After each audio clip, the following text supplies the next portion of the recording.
আসসালামু আলাইকুম। সবাইকে স্বাগত জানাচ্ছি বিডিফিউজে। আপনাদের সঙ্গে আছি আমি শরফি দীপা। ভারতে মুসলিম জনসংখ্যা বৃদ্ধি এবং বাংলাদেশ থেকে অবৈধ অনুপ্রবেশকে ঘিরে দীর্ঘদিন ধরে যে রাজনৈতিক বিতর্ক চলে আসছে, স্বাধীনতার পর 7 দশকের জনগণনা ও জাতীয় পরিবার স্বাস্থ্য সমীক্ষার তথ্য বিশ্লেষণ করে তার সঙ্গে বাস্তব জনমিতিক চিত্রের বড় ধরনের অমিল তুলে ধরেছেন আন্তর্জাতিক অর্থনীতিবিদ, ইয়েল বিশ্ববিদ্যালয়ের ফেলো এবং আন্তর্জাতিক মুদ্রা তহবিলের সাবেক জ্যেষ্ঠ অর্থনীতিবিদ দেবকার। তার বিশ্লেষণে বলা হয়েছে, ভারতে মুসলিম জনসংখ্যা বৃদ্ধিকে কেন্দ্র করে যে জনসংখ্যাগত বিপর্যয় বা সংখ্যাগরিষ্ঠ সংখ্যালঘু অবস্থান বদলে যাওয়ার আশঙ্কা রাজনৈতিকভাবে প্রচার করা হয়, জনগণনার তথ্য সেই আশঙ্কাকে সমর্থন করে না।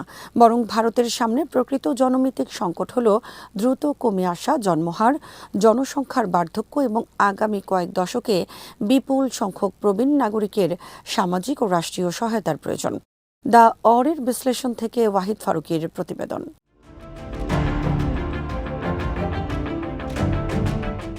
দেবকার উল্লেখ করেন 2002 সালের গুজরাট বিধানসভা নির্বাচনের আগে তৎকালীন মুখ্যমন্ত্রী নরেন্দ্র মোদী মুসলিম পরিবারকে ইঙ্গিত করে বিতর্কিত মন্তব্য করেছিলেন। এরপর বিভিন্ন সময়ে বিজেপির নেতা মন্ত্রীদের বক্তব্যে মুসলিম জনসংখ্যা বৃদ্ধি, হিন্দুদের বেশি সন্তান নেয়ার আহ্বান কিংবা বাংলাদেশি অনুপ্রবেশের অভিযোগ রাজনৈতিক প্রচারণার গুরুত্বপূর্ণ অংশ হয়ে ওঠে।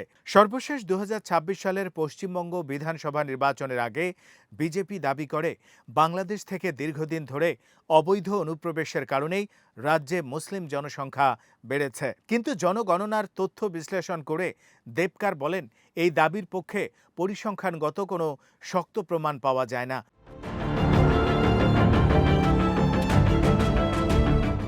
তিনি ব্যাখ্যা করেন, ভারতের জনগণনা নাগরিক নয়, বরং দেশের প্রতিটি সাধারণ বাসিন্দাকে গণনা করে। অর্থাৎ কোনো ব্যক্তি 6 মাস বা তার বেশি সময় একটি এলাকায় বসবাস করলে তার নাগরিকত্ব যাই হোক না কেন, তিনি জনগণনার আওতায় আসেন। ফলে বাংলাদেশ থেকে যদি দীর্ঘদিন ধরে লাখ লাখ মানুষ অবৈধভাবে ভারতে এসে বসবাস করতেন, তাহলে সেই প্রভাব জনগণনার মোট জনসংখ্যা, ধর্মীয় অনুপাত এবং সংশ্লিষ্ট রাজ্যের জনসংখ্যা বৃদ্ধির হারে স্পষ্টভাবে প্রতিফলিত হওয়ার কথা। তার মতে, জনগণনা কাউকে নাগরিক হিসেবে চিহ্নিত না করলেও দেশে কারা বসবাস করছে তার পূর্ণ চিত্র তুলে ধরে। তাই ব্যাপক অবৈধ অভিবাসন হলে সেটি পরিসংখ্যানে ধরা পড়ারই কথা।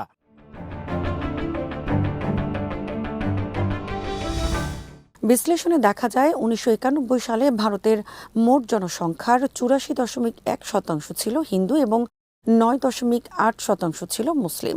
2011 সালের জনগণনায় হিন্দুদের অনুপাত কমে 79.8% নেমে এলেও মুসলিমদের অনুপাত বেড়ে দাঁড়ায় 14.2%। তবে দেবকার বলেন, এই পরিবর্তনকে অনেকেই ভুলভাবে এমনভাবে ব্যাখ্যা করেন যেন ভবিষ্যতে মুসলিমরা সংখ্যাগরিষ্ঠ হয়ে যাবে। বাস্তবে বিষয়টি সম্পূর্ণ ভিন্ন। কারণ 1991 সালে হিন্দুদের সংখ্যা মুসলিমদের তুলনায় প্রায় 26.80 কোটি বেশি ছিল।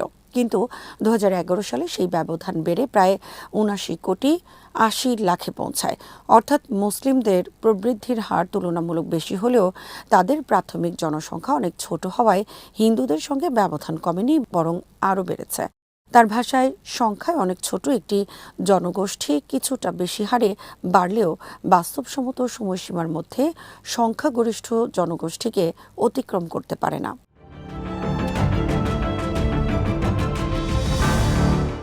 পশ্চিমবঙ্গে বাংলাদেশি অনুপ্রবেশের দাবিও একইভাবে তথ্যের সঙ্গে মেলে না বলে উল্লেখ করেন তিনি।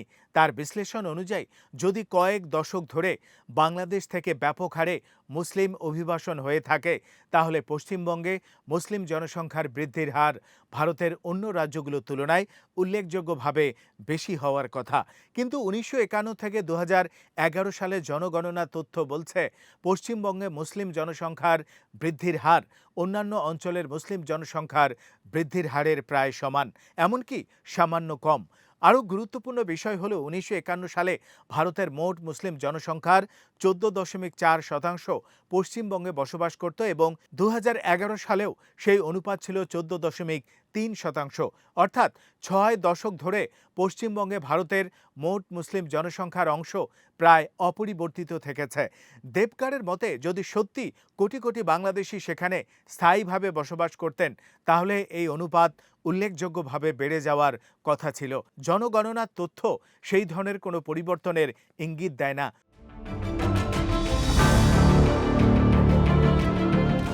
তিনি বলেন, এর অর্থ এই নয় যে সীমান্ত দিয়ে কখনো অবৈধ অনুপ্রবেশ হয়নি। ভারত বাংলাদেশের দীর্ঘ ও বিস্তৃত সীমান্ত দিয়ে বিচ্ছিন্নভাবে কিছু মানুষ প্রবেশ করেছে, এমন সম্ভাবনা উড়িয়ে দেয়া যায় না। তবে জনগণনার তথ্য থেকে বোঝা যায় সেই সংখ্যা হাজার বা কয়েক হাজার হতে পারে, কোটি বা লক্ষাধিক মানুষের ধারাবাহিক ঢলের মতো নয়। তার মতে দীর্ঘদিন ধরে ব্যাপক অবৈধ অভিবাসন ঘটলে তার স্পষ্ট জনমিতিক ছাপ জনগণনার তথ্যই পাওয়া যেত।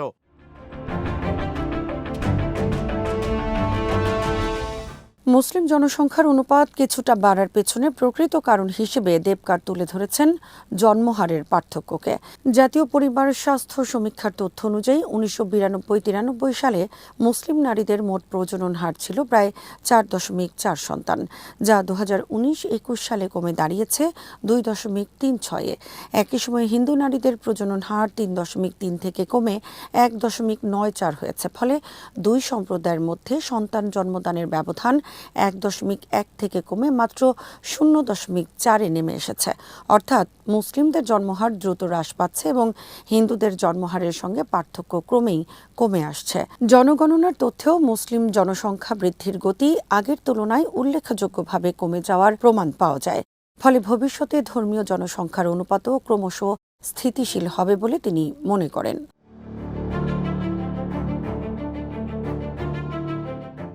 দেবকার আরও বলেন, সাধারণ মানুষের চোখে যে জনসংখ্যাগত পরিবর্তনের ধারণা তৈরি হয় তা অনেক সময় বাস্তবতার সঙ্গে মেলে না। কলকাতা বা অন্য শহরের কোনো এলাকায় মুসলিম শ্রমিক, ব্যবসায়ী বা বাংলা ভাষাভাষী মানুষের উপস্থিতি দেখে অনেকেই ধরে নেন তারা বাংলাদেশ থেকে এসেছেন, কিন্তু বাস্তবে তাদের অনেকেই বিহার, ঝাড়খণ্ড, উত্তরপ্রদেশ কিংবা ভারতের অন্য রাজ্য থেকে কাজের সন্ধানে আসা ভারতীয় নাগরিক। স্থানীয়ভাবে কোনো সম্প্রদায়ের ঘন উপস্থিতিকে জাতীয় পর্যায়ের জনমিতিক পরিবর্তন হিসেবে ব্যাখ্যা করা একটি ভ্রান্ত ধারণা, যা রাজনৈতিক প্রচারণার মাধ্যমে আরও জোরালো হয়ে ওঠে।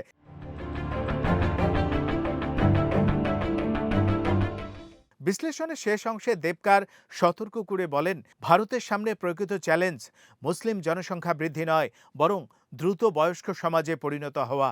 ভারতের মোট প্রজনন হার ইতিমধ্যেই প্রতিস্থাপন স্তর 2.1-এর নিচে নেমে এসেছে এবং সর্বশেষ সরকারি তথ্য অনুযায়ী তা 1.9। পশ্চিমবঙ্গে এই হার মাত্রা 1.3, যা দেশের অন্যতম সর্বনিম্ন। জাতিসংঘের পূর্বাভাস অনুযায়ী 2050 সালের মধ্যে ভারতের 60 বছর বা তার বেশি বয়সী মানুষের সংখ্যা মোট জনসংখ্যার 20% বেশি হবে এবং 2046 সালের দিকে প্রবীণ মানুষের সংখ্যা শিশুদের সংখ্যাকে ছাড়িয়ে যেতে পারে। একই সময় 80 বছরের বেশি বয়সী মানুষের সংখ্যা প্রায় 3 গুণ বৃদ্ধি পাবে এবং তাদের বড় অংশ হবে নিম্ন আয়ের ও বিধবা নারী। তাই ভারতের উচিত এখন থেকেই কর্মসংস্থান বৃদ্ধি, শিক্ষা ও দক্ষতা উন্নয়ন, নারীর শ্রম বাজারে অংশগ্রহণ বাড়ানো, স্বাস্থ্যসেবায় বিনিয়োগ, সামাজিক নিরাপত্তা, পেনশন ব্যবস্থা এবং প্রবীণদের জন্য উপযোগী অবকাঠামো গড়ে তোলার দিকে মনোযোগী হওয়া।